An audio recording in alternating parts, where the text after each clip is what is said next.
Top quality और consistent performance के लिए सिर्फ सिल्वर पंप्स एंड मोटर्स, नाम याद रखना।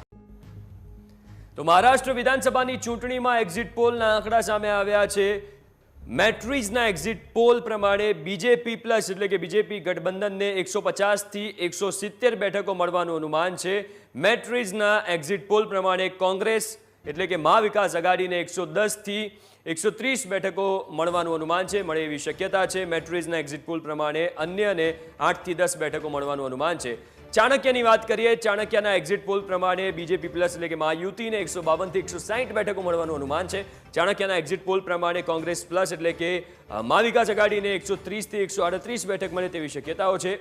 પી માર્કના એક્ઝિટ પોલની વાત કરીએ એ પ્રમાણે બીજેપી પ્લસને 147 બેઠકો મળી શકે છે, તો પી માર્કના એક્ઝિટ પોલ પ્રમાણે કોંગ્રેસ પ્લસ કોંગ્રેસ ગઠબંધનને 136 બેઠકો મળવાનું અનુમાન છે। એટલે કે તમામ એક્ઝિટ પોલના આંકડા અત્યારે તો એવું કહી રહ્યા છે કે મહારાષ્ટ્ર વિધાનસભાની ચૂંટણીમાં ભારતીય જનતા પાર્ટી ગઠબંધનની સરકાર બનવાની છે, એટલે કે મહાયુતિની સરકાર બનવાના અત્યારે એક્ઝિટ પોલના આંકડા પ્રમાણે સમાચાર મળી રહ્યા છે। આ તમે જોઈ શકો છો મહારાષ્ટ્રનો એક્ઝિટ પોલ અલગ અલગ સંસ્થાઓ જે આપે છે એ પ્રમાણે મેટ્રિઝ બીજેપી પ્લસ 150 થી 170 બેઠકો અનુમાન છે મળવાનું અનુમાન છે। કોંગ્રેસ ગઠબંધનને 110 થી 130 બેઠકો મળવાનું અનુમાન છે।